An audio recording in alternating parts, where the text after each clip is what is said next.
Salam sejahtera bagi kita semua, Shalom. Saudara-saudara, marilah kita mengikuti gerakan membaca Alkitab di hari yang ke-103. Sebelumnya, mari kita berdoa. Bapa kami yang di surga, Bapa yang kami kenal, di dalam Yesus Kristus, inilah kami semua yang rindu untuk mengikuti gerakan membaca Alkitab di saat ini. Biarlah kuasa Roh Kudus-Mu yang akan tuntun kami semua. Kami boleh memahami dengan baik, tapi juga yang paling utama, kami boleh melakukan dengan baik seturut dengan kehendak-Mu. Dalam nama Yesus Kristus, kami berdoa. Amin. Firman Tuhan dalam 1 Raja-Raja pasal 8 dan pasal 9 berkata begini. Pada waktu itu, Raja Salomo menyuruh para tua-tua Israel dan semua kepala suku, yakni para pemimpin puak orang Israel, berkumpul di hadapannya di Yerusalem untuk mengangkut tabut perjanjian Tuhan dari kota Daud, yaitu Sion. Maka pada hari raya di bulan Etanim, yakni bulan ke-7, berkumpullah di hadapan Raja Salomo semua orang Israel. Setelah semua tua-tua Israel datang, maka imam-imam mengangkat tabut itu. Mereka mengangkut tabut Tuhan dan kemah pertemuan, dan segala barang kudus yang ada dalam kemah itu. Semuanya itu diangkut oleh imam-imam dan orang-orang Lewi. Tetapi Raja Salomo dan segenap umat Israel yang sudah berkumpul di hadapannya, berdiri bersama-sama dengan dia di depan tabut itu, dan mempersembahkan kambing domba dan lembu sapi yang tidak terhitung dan tidak terbilang banyaknya. Kemudian imam-imam membawa tabut perjanjian Tuhan itu ke tempatnya di ruang belakang rumah itu, di tempat Maha Kudus, tepat di bawah sayap kerup-kerup. Sebab kerup-kerup itu mengembangkan kedua sayapnya di atas tempat tabut itu, sehingga kerup-kerup itu mendudungi tabut serta kayu-kayu pengusungnya dari atas. Kayu-kayu pengusung itu demikian panjangnya, sehingga ujungnya kelihatan dari tempat kudus yang di depan ruang belakang itu, tetapi tidak kelihatan dari luar, dan disitulah tempatnya sampai hari ini.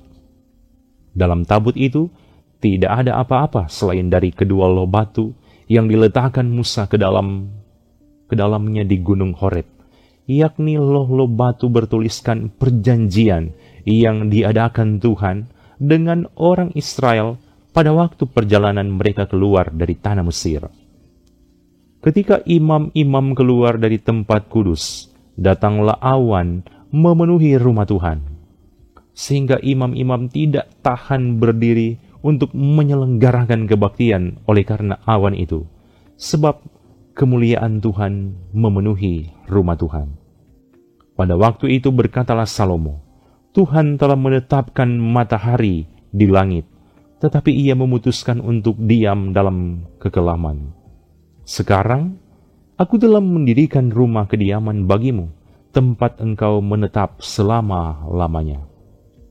Kemudian berpalinglah raja, lalu memberkati seluruh jemaah Israel, sedang segenap jemaah Israel berdiri. Ia berkata, terpujilah Tuhan Allah Israel, yang telah menyelesaikan dengan tangannya apa yang difirmankannya dengan mulutnya kepada Daud ayahku. Demikian, sejak aku membawa umatku Israel keluar dari Mesir, tidak ada kota yang kupilih di antara segala suku Israel untuk mendirikan rumah di sana sebagai tempat kediaman namaku. Tetapi aku telah memilih Daud untuk berkuasa atas umatku Israel. Lalu raja melanjutkan, ketika Daud ayahku bermaksud mendirikan rumah untuk nama Tuhan Allah Israel, berfirmanlah Tuhan kepadanya, engkau bermaksud mendirikan rumah untuk namaku, dan maksudmu itu memanglah baik. Hanya bukanlah engkau yang akan mendirikan rumah itu, melainkan anak kandungmu yang akan lahir kelak. Dialah yang akan mendirikan rumah itu untuk namaku. Jadi, Tuhan telah menepati janji yang telah diucapkannya. Aku telah bangkit menggantikan Daud ayahku, dan telah duduk di atas tahta kerajaan Israel, seperti yang difirmankan Tuhan. Aku telah mendirikan rumah ini untuk nama Tuhan Allah Israel, dan telah menyediakan di sana tempat untuk tabut, yang membuat perjanjian yang telah diadakan Tuhan dengan nenek moyang kita, ketika mereka dibawanya keluar dari tanah Mesir. Kemudian berdirilah Salomo di depan mezbah Tuhan, di hadapan segenap jemaah Israel. Ditadakannya tangannya ke langit, lalu berkata, "Ya Tuhan, Allah Israel, tidak ada Allah seperti Engkau di langit di atas dan di bumi di bawah. Engkau yang memelihara perjanjian dan kasih setia kepada hamba-hambamu yang dengan segenap hatinya hidup di hadapanmu. Engkau yang tetap berpegang pada janjimu terhadap hambamu Daud ayahku, dan yang telah menggenapi dengan tanganmu apa yang Engkau firmankan dengan mulutmu, seperti yang terjadi pada hari ini. Maka sekarang, ya Tuhan Allah Israel, peliharalah apa yang Kau janjikan kepada hambamu Daud ayahku, dengan berkata, keturunanmu takkan terputus di hadapanku, dan tetap akan duduk di atas tahta kerajaan Israel, asal anak-anakmu tetap hidup di hadapanku, sama seperti Engkau hidup di hadapanku.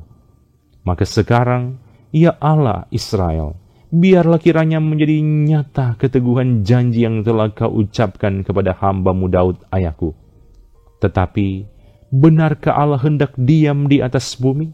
Sesungguhnya langit, bahkan langit yang mengatasi segala langit pun tidak dapat memuat Engkau, terlebih lagi rumah yang kudirikan ini. Maka berpalinglah kepada doa dan permohonan hambamu ini, ya Tuhan Allahku. Dengarkanlah seruan dan doa yang hambamu panjatkan di hadapanmu pada hari ini. Kiranya matamu terbuka terhadap rumah ini, siang dan malam, terhadap tempat yang Engkau katakan, namaku akan tinggal di sana. Dengarkanlah doa yang hambamu panjatkan di tempat ini. Dan dengarkanlah permohonan hambamu dan umatmu Israel yang mereka panjatkan di tempat ini, bahwa Engkau juga yang mendengarnya di tempat kediamanmu di sorga. Dan apabila Engkau mendengarnya, maka Engkau akan mengampuni. Jika seseorang telah berdosa kepada temannya, lalu diwajibkan mengangkat sumpah dengan mengutuk dirinya, dan dia datang bersumpah ke depan mezbahmu di dalam rumah ini, maka Engkau pun kiranya mendengarkannya di sorga, dan bertindak serta mengadili hamba-hambamu, yakni menyatakan bersalah orang yang bersalah dengan menanggungkan perbuatannya kepada orang itu sendiri, tetapi menyatakan benar orang yang benar dengan memberi pembalasan kepadanya yang sesuai dengan kebenarannya. Apabila umatmu Israel terpukul kalah oleh musuhnya karena mereka berdosa kepadamu, kemudian mereka berbalik kepadamu dan mengakui namamu, dan mereka berdoa dan memohon kepadamu di rumah ini, maka Engkau pun kiranya mendengarkannya di sorga dan mengampuni dosa umatmu Israel, dan mengembalikan mereka ke tanah yang telah Kau berikan kepada nenek moyang mereka. Apabila langit tertutup sehingga tidak ada hujan, sebab mereka berdosa kepadamu, lalu mereka berdoa di tempat ini dan mengakui namamu, dan mereka berbalik dari dosanya, sebab Engkau telah menindas mereka, maka Engkau pun kiranya mendengarkannya di sorga dan mengampuni dosa hamba-hambamu, umat Israel. Karena Engkaulah yang menunjukkan kepada mereka jalan yang baik yang harus mereka ikuti. Dan engkau kiranya memberikan hujan kepada tanahmu yang telah kau berikan kepada umatmu menjadi milik pusaka.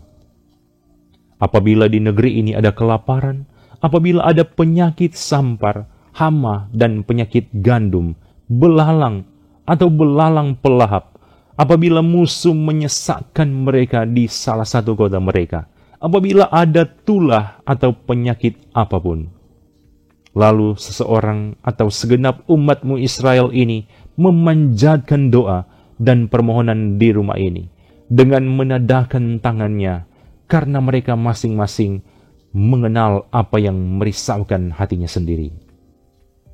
Maka engkau pun kiranya mendengarkannya di sorga, tempat kediamanmu yang tetap, dan engkau kiranya mengampuni, bertindak, dan membalaskan kepada setiap orang sesuai dengan segala kelakuannya, karena engkau mengenal hatinya, sebab engkau sajalah yang mengenal hati semua anak manusia, supaya mereka takut akan engkau selama mereka hidup di atas tanah yang telah kau berikan kepada nenek moyang kami.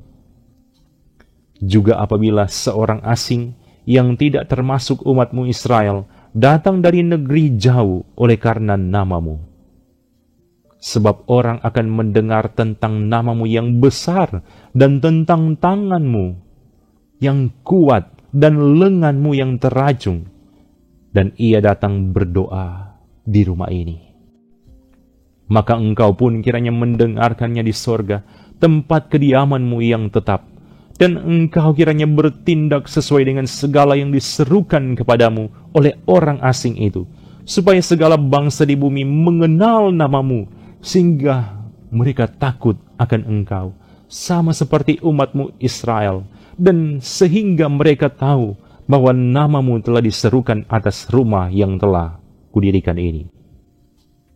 Apabila umatmu keluar untuk berperang melawan musuhnya, ke arah manapun engkau menyuruh mereka, dan apabila mereka berdoa kepada Tuhan dengan berkiblat ke kota yang telah kau pilih dan ke rumah yang telah kudirikan bagi namamu, maka engkau kiranya mendengarkan di sorga doa dan permohonan mereka, dan engkau kiranya memberikan keadilan kepada mereka.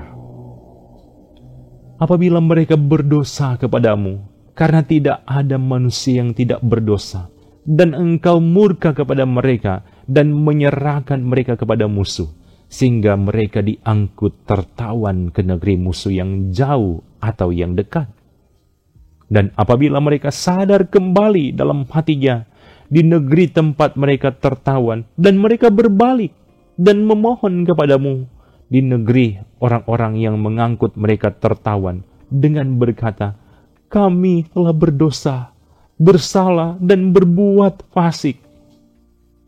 Apabila mereka berbalik kepadamu dengan segenap hatinya dan dengan segenap jiwanya di negeri musuh yang mengangkut mereka tertawan, dan apabila mereka berdoa kepadamu dengan berkiblat ke negeri mereka yang telah kau berikan kepada nenek moyang mereka, ke kota yang telah kau pilih, dan ke rumah yang telah kudirikan bagi namamu, maka engkau kiranya mendengarkan di sorga, tempat kediamanmu yang tetap, kepada doa dan permohonan mereka, dan engkau kiranya memberikan keadilan kepada mereka.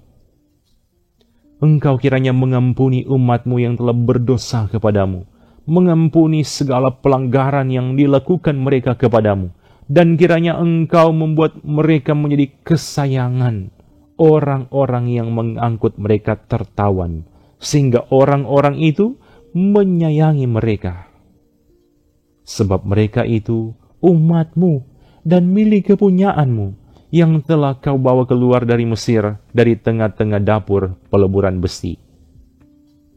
Hendaklah matamu terbuka terhadap permohonan hambamu dan terhadap permohonan umatmu Israel, dan hendaklah engkau mendengarkan mereka seberapa kali mereka berseru kepadamu. Sebab engkaulah yang memisahkan mereka bagimu menjadi milik kepunyaanmu dari antara segala bangsa di bumi, seperti yang telah kau firmankan dengan perantaraan Musa hambamu, pada waktu engkau membawa nenek moyang kami keluar dari Mesir, ya Tuhan Allah. Ketika Salomo selesai memanjatkan segala doa dan permohonan itu kepada Tuhan, bangkitlah ia dari depan mezbah Tuhan setelah berlutut dan menadahkan tangannya ke langit. Maka berdirilah ia dan memberkati segenap jemaah Israel dengan suara nyaring, katanya, "Terpujilah Tuhan yang memberikan tempat perhentian kepada umatnya Israel, tepat seperti yang difirmankannya dari segala yang baik yang telah dijanjikannya dengan perantaraan Musa hambanya. Tidak ada satupun yang tidak terpenuhi." Kiranya Tuhan Allah kita menyertai kita, sebagaimana Ia telah menyertai nenek moyang kita. Janganlah Ia meninggalkan kita, dan janganlah Ia membuangkan kita. Tetapi hendaklah dicondongkannya hati kita kepadanya, untuk hidup menurut segala jalan yang ditunjukkannya, dan untuk tetap mengikuti segala perintahnya dan ketetapannya dan peraturannya yang telah diperintahkannya kepada nenek moyang kita. Hendaklah perkataan yang telah kupohonkan tadi di hadapan Tuhan dekat pada Tuhan Allah kita siang dan malam, supaya Ia memberikan keadilan kepada hambanya dan kepada umatnya Israel menurut yang perlu pada setiap hari, supaya segala bangsa di bumi tahu bahwa Tuhanlah Allah dan tidak ada yang lain. Dan hendaklah kamu berpaut kepada Tuhan Allah kita dengan sepenuh hatimu, dan dengan hidup menurut segala ketetapannya, dan dengan tetap mengikuti segala perintahnya seperti pada hari ini. Lalu raja bersama-sama dengan segenap Israel mempersembahkan korban sembelihan di hadapan Tuhan. Sebagai korban keselamatannya kepada Tuhan, Salomo mempersembahkan 22.000 ekor lembu sapi dan 120.000 ekor kambing domba. Demikianlah raja dan segenap Israel mentabiskan rumah Tuhan itu. Pada hari itu juga, raja menguduskan pertengahan pelataran yang di depan rumah Tuhan, sebab disitulah ia mempersembahkan korban bakaran, korban sajian, dan segala lemak korban keselamatan. Sebab mezbah tembaga yang di hadapan Tuhan itu terlalu kecil untuk memuat korban bakaran dan korban sajian, dan segala lemak korban keselamatan itu. Lalu Salomo mengadakan perayaan pada waktu itu juga di hadapan Tuhan Allah kita selama 7 hari bersama-sama dengan seluruh Israel, suatu jemaah yang besar dari jalan masuk ke Hamat sampai sungai Mesir. Pada hari yang ke-8 disuruhnya bangsa itu pergi, maka mereka memohon berkat untuk raja, lalu pulang ke kemah mereka sambil bersukacita dan bergembira atas segala kebaikan yang telah dilakukan Tuhan kepada Daud hambanya dan kepada orang Israel umatnya. Ketika Salomo selesai mendirikan rumah Tuhan dan istana raja dan membuat segala yang diinginkannya, maka Tuhan menampakkan diri kepada Salomo untuk kedua kalinya seperti ia sudah menampakkan diri kepadanya di Gibeon. Firman Tuhan kepadanya, "Telah kudengar doa dan permohonanmu yang kau sampaikan ke hadapanku. Aku telah menguduskan rumah yang kau dirikan ini untuk membuat namaku tinggal di situ sampai selama-lamanya. Maka mataku dan hatiku akan ada di situ sepanjang masa. Mengenai engkau, jika engkau hidup di hadapanku sama seperti Daud ayahmu, dengan tulus hati dan dengan benar, dan berbuat sesuai dengan segala yang kuperintahkan kepadamu, dan jika engkau tetap mengikuti segala ketetapan dan peraturanku, maka aku akan meneguhkan tahta kerajaanmu atas Israel untuk selama-lamanya, seperti yang telah kujanjikan kepada Daud, ayahmu, dengan berkata, keturunanmu takkan terputus dari tahta kerajaan Israel. Tetapi, jika kamu ini dan anak-anakmu berbalik daripadaku dan tidak berpegang pada segala perintah dan ketetapanku yang telah kuberikan kepadamu, dan pergi beribadah kepada Allah lain dan sujud menyembah kepadanya, maka aku akan melenyapkan orang Israel dari atas tanah yang telah kuberikan kepada mereka, dan rumah yang telah kukuduskan bagi namaku itu akan kubuang dari hadapanku. Maka Israel akan menjadi kiasan dan sindiran di antara segala bangsa. Dan rumah ini akan menjadi reruntuhan, sehingga setiap orang yang lewat akan tertegun, bersuit dan berkata, apakah sebabnya Tuhan berbuat yang demikian kepada negeri ini dan kepada rumah ini? Maka orang akan berkata, sebab mereka meninggalkan Tuhan Allah mereka, yang membawa nenek moyang mereka keluar dari tanah Mesir, dan sebab mereka berpegang pada Allah lain dan sujud menyembah kepadanya dan beribadah kepadanya. Itulah sebabnya Tuhan mendatangkan segala malapetaka ini ke atas mereka.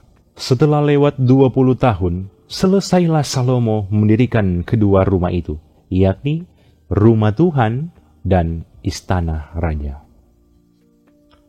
Oleh karena Hiram, Raja Tirus, telah membantu Salomo dengan kayu aras, kayu sanubar, dan emas, sebanyak yang dikehendakinya, maka pada waktu itu Raja Salomo memberikan kepada Hiram 20 kota di negeri Galilea. Tetapi ketika Hiram datang dari Tirus untuk melihat-lihat kota-kota yang diberikan Salomo kepadanya itu, maka semuanya kurang menyenangkan hatinya. Sebab itu ia berkata, macam apakah kota-kota yang telah kau berikan kepadaku ini, hai saudaraku? Maka orang menyebutkannya Tanah Kabul sampai hari ini. Adapun Hiram telah mengirim kepada raja 120 talenta emas. Beginilah hal orang-orang Rodi yang telah dikerahkan oleh Raja Salomo. Mereka dikerahkan untuk mendirikan rumah Tuhan dan istana raja, dan Milo dan tembok Yerusalem, dan juga untuk memperkuat Hasor, Megido, dan Geser. Sebab Firaun, Raja Mesir, telah maju berperang dan merebut Geser, lalu membakarnya dan membunuh orang-orang Kanaan yang diam di kota itu. Kemudian diberikannya kota itu sebagai hadiah kawin kepada anaknya, istri Salomo. Maka Salomo memperkuat Geser. Lagi pula ada orang Rodi yang dikerahkan di Bet Horon Hilir, di Baalat, di Tamar, di padang gurun yang ada di negeri Yehuda, dan di segala kota perbekalan kepunyaan Salomo, di kota-kota tempat kereta, di kota-kota tempat orang berkuda, dan di mana saja Salomo menginginkan mendirikan sesuatu di Yerusalem atau di gunung Libanon atau di segenap negeri kekuasaannya. Semua orang yang masih tinggal dari orang Amori, orang Het, orang Feris, orang Hewi, dan orang Yebus yang tidak termasuk orang Israel, yakni mereka yang masih tinggal di negeri itu dari keturunan bangsa-bangsa itu, dan yang tidak dapat ditumpas oleh orang Israel, merekalah yang dikerahkan Salomo untuk menjadi budak Rodi. Demikianlah mereka sampai hari ini. Tetapi orang Israel tidak ada yang dijadikan budak oleh Salomo, melainkan mereka menjadi prajurit, pegawai, pembesar, perwira, atau panglima atas pasukan kereta dan pasukan berkuda. Inilah pemimpin-pemimpin umum yang mengepalai pekerjaan Salomo. 550 orang memerintah rakyat yang melakukan pekerjaan itu. Segera sesudah anak Firaun pindah dari kota Daud ke rumah yang telah didirikan Salomo baginya, Salomo pun mendirikan Milo. 3 kali setahun, Salomo mempersembahkan korban-korban bakaran dan korban-korban keselamatan di atas mezbah yang didirikannya bagi Tuhan. dan ia membakar korban api-apiannya di hadapan Tuhan. Demikianlah ia menyelesaikan rumah itu. Raja Salomo membuat juga kapal-kapal di Esion Geber yang ada di dekat Elot, di tepi laut Teberau di tanah Edom. Dengan kapal-kapal itu, Hiram mengirim anak buahnya, yaitu anak-anak kapal yang tahu tentang laut, menyertai anak buah Salomo. Mereka sampai ke Ofir, dan dari sana mereka mengambil 420 talenta emas yang mereka bawa kepada Raja Salomo. Mari kita berdoa. Kami bersyukur kepadamu Tuhan karena boleh diberikan kesempatan untuk ambil bagian mengikuti gerakan membaca Alkitab di saat ini. Kiranya tuntunan Roh Kudus-Mu yang akan selalu memampukan kami boleh melakukan dengan baik setiap firman yang kami baca dan kami renungkan, supaya dari hari ke hari hidup kami semakin diperbarui oleh firman-Mu Tuhan. Diberkatilah semua anggota jemaat yang setia mengikuti gerakan membaca Alkitab. Tuhan berkati mereka dalam keluarga mereka masing-masing, dalam aktivitas, dalam pekerjaan yang Tuhan percayakan bagi mereka. Tuhan berkati mereka semua. Terpujilah nama-Mu Tuhan. Di dalam nama Yesus Kristus kami berdoa. Amin. Terima kasih saudara-saudara yang sudah mengikuti gerakan membaca Alkitab di hari ini. Tuhan Yesus memberkati kita semua dalam keluarga kita masing-masing. Shalom.